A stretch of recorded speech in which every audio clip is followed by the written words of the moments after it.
If you've ever Googled how to budget, you've seen it. 50% of your income goes to needs, 30% goes to wants, 20% goes to savings. It sounds clean, it sounds simple, it sounds like the answer. So you try it. You open a spreadsheet, you divide your paycheck into 3 buckets, and within 2 months, it's completely fallen apart. The rent alone blew past 50%. The wants category was gone by the 15th, and the 20% savings, that never happened. And somehow you blamed yourself. You shouldn't have, because the rule was broken before you ever tried it. Today, we're going to show you exactly why the 50-30-20 rule fails most people, where it came from, what the research actually says about budgeting, and what you should be doing instead. By the end of this video, you will have a real framework, one that works with your life, not against it. Let's get into it. The 50-30-20 rule was popularized by Elizabeth Warren, yes, the U.S. Senator, and her daughter Amelia Warren Tyag in their 2005 book, All Your Work. At the time, it was genuinely useful. The idea was to give middle-class American families a simple mental framework to stop overspending. Divide your after-tax income, half for the essentials, a third for the things that make life enjoyable, a fifth for building your future. In 2005, with median U.S. household income around $46,000 and average rent for a 2-bedroom apartment sitting around $800 a month, that math was workable. Fast forward to today. Median rent in most major U.S. cities exceeds $2,000. A single person earning $50,000 after tax takes home roughly $3,500 a month. Rent alone is already 57% of take-home pay, and we haven't touched groceries, utilities, insurance, or transportation. The rule was built for an economy that no longer exists. It was never designed for high cost of living cities. It was never designed for people carrying student loan debt. It was never designed for freelancers with irregular income, and it was never designed for anyone earning below the median. That's not a niche group, that's most people. Let's break down exactly where the rule falls apart, because it's not just the rent problem. Problem 1, it doesn't account for income level. The math only works within a specific income band. Earn too little and fixed costs, rent, utilities, insurance, food, will always consume more than 50%. Leaving nothing for wants or savings regardless of your discipline. Earn a lot, and a rigid 30% wants category is either wildly excessive or arbitrarily restricted. The rule ignores the single most important variable, your actual numbers. Problem 2, it treats needs and wants as obvious. Is a smartphone a need or a want in 2025? Is a gym membership, a car in a city with no public transit, therapy? The rule gives you 2 buckets and expects the contents to be self-evident. In reality, the line between need and want is deeply personal, contextual, and contested, and the rule offers 0 guidance on how to draw it. Problem 3, it makes savings last. Putting savings at the end, whatever's left after needs and wants, is a structural guarantee that savings will be the first thing cut when life gets expensive. And life always gets expensive. Saving 20% as an afterthought is not a saving strategy, it's a wish. Problem 4, it ignores debt. The original framework has no dedicated category for debt repayment. Student loans, car payments, credit card minimums, are those needs? Are they counted in the 20%? The rule doesn't say. And for the 45 million Americans carrying student loan debt, that ambiguity is not a minor inconvenience, it's a structural hole in the entire framework. So what does the evidence say actually works? The most important finding in behavioral finance research on budgeting is this: the best budget is the one you will actually use. Complexity kills compliance. The more categories, the more tracking, the more friction, the faster people abandon the system entirely. A study published in the Journal of Consumer Research found that people who used simplified mental accounting frameworks, even imperfect ones, consistently outperformed people who tracked every penny in elaborate systems. Why? Because perfect systems require perfect behavior. Simplified systems survive contact with real life. The second critical finding: automation beats intention every single time. Research by behavioral economists Richard Thaler and Shlomo Ben-Artzi, the designers of the Save More Tomorrow program, showed that automatically diverting income to savings before it hits a checking account increased savings rates by an average of 3 times compared to manual saving. Not because people became more disciplined, because the decision was made once, structurally, instead of being remade every single month against the full force of present-day spending pressure. The third finding: savings must come first, not last. This is the principle behind what financial educator David Bach famously called "pay yourself first," and it is backed by decades of behavioral economics research. If savings is automatic and invisible, it happens.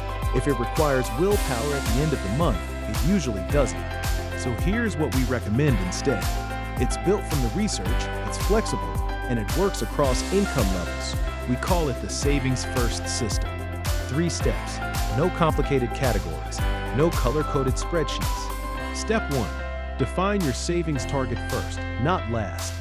Before you budget a single dollar of spending, decide what percentage goes to savings and investments. Start where you are. If 20% is impossible right now, start with 5%. Start with 1% if that's real. The percentage matters far less than the habit and the structure. Automate that percentage to a separate account the day your paycheck arrives. Not after bills, not after groceries. First, before you see it, touch it, or have any chance to spend it. This single change, moving savings from last to first, is the highest leverage financial habit you can build. Step 2, cover your fixed essentials. After savings are removed, pay your non-negotiables, rent or mortgage, utilities, insurance, minimum debt payments, subscriptions you genuinely use. These are the bills that exist regardless of what you do this month. Calculate exactly what this number is, not an estimate, the actual total. Most people have never done this. Most people are operating on a vague sense of their fixed costs that is almost always wrong. Step 3, spend the rest freely. Whatever remains after savings and fixed costs, that is your real discretionary money. Groceries, dining out, entertainment, clothing, everything else. You don't need to track categories within this pool. You need to know the number and stay inside it. This is the step that eliminates the needs versus wants debate entirely. It doesn't matter how you categorize what you spend your discretionary money on. What matters is that savings happened first, essentials are covered, and you're operating within what's left. The savings first system works because it scales. Here's how to adapt it to where you actually are. If you're starting out with high fixed costs, your fixed costs may genuinely be 70 or 80% of take-home income right now. That's a reality, not a failure. Start with a 1 to 3% automated savings rate. Your goal right now is not to save aggressively, it's to build the habit and the structure. As income grows or costs decrease, increase the percentage. The automation is already in place. If you're carrying high-interest debt, credit card debt at 20% interest is the worst investment you can hold. Treat debt repayment as savings. Direct your automated first dollar payment split between a small emergency fund and aggressive debt paydown. Once high-interest debt is cleared, redirect that same automated payment to investments. If your income is irregular, percentage-based thinking is your friend. Rather than fixed dollar amounts, commit to saving a percentage of every deposit the day it arrives. 10%, 15%, whatever is real.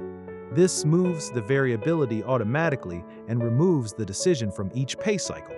If you earn well and have room to optimize, increase your savings rate aggressively before lifestyle inflation captures the surplus.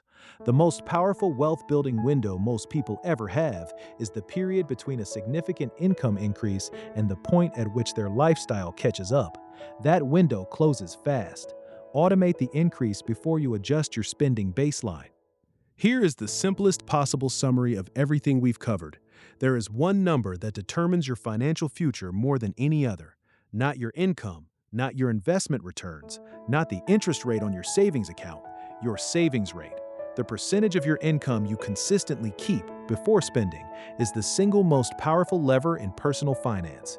It determines how fast you build an emergency fund, how fast you pay off debt, how fast your investments compound, how many years until you have genuine financial options.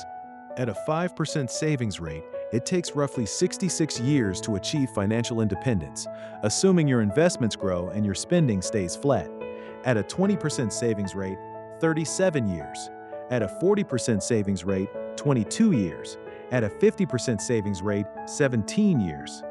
These numbers come from the work of early retirement researcher Mr. Money Mustache and have been validated across multiple financial independence studies. The math is not complicated. The relationship between savings rate and time to freedom is almost perfectly inverse per sec longer term. Every percentage point you add to your savings rate is years you subtract from financial dependence. That is the number that matters. Everything else is details.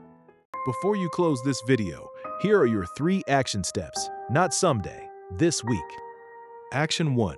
Calculate your real fixed costs. List every recurring monthly obligation, rent, utilities, insurance, subscriptions, minimum debt payments. Add them up, get the actual number. Most people have never done this and are operating blind. Action 2. Open a separate savings account if you don't have one. A high-yield savings account at an online bank, Marcus by Goldman Sachs, Ally, or similar, currently offers 4 to 5% annual interest on your cash. Your savings should not be sitting in a checking account earning nothing. Action 3. Set up one automatic transfer for the day after your next paycheck arrives. Start with whatever percentage is real for you right now. 5%, 2%, 1%. The amount is secondary. The automation is everything. The 50-30-20 rule told you to be disciplined. The savings first system removes discipline from the equation entirely. That's how real financial change happens. The 50-30-20 rule wasn't bad advice. It was just advice built for a different time, a different economy, and a different set of problems. Your financial life deserves a framework built for where you actually are, not where a 2005 textbook assumed you'd be. Start with savings, cover your essentials, spend the rest without guilt. That's it, that's the whole system. The path to financial control is not about being perfect with money. It's about building structures that work even when you're not. Welcome to Finance Mastery. This is just the beginning.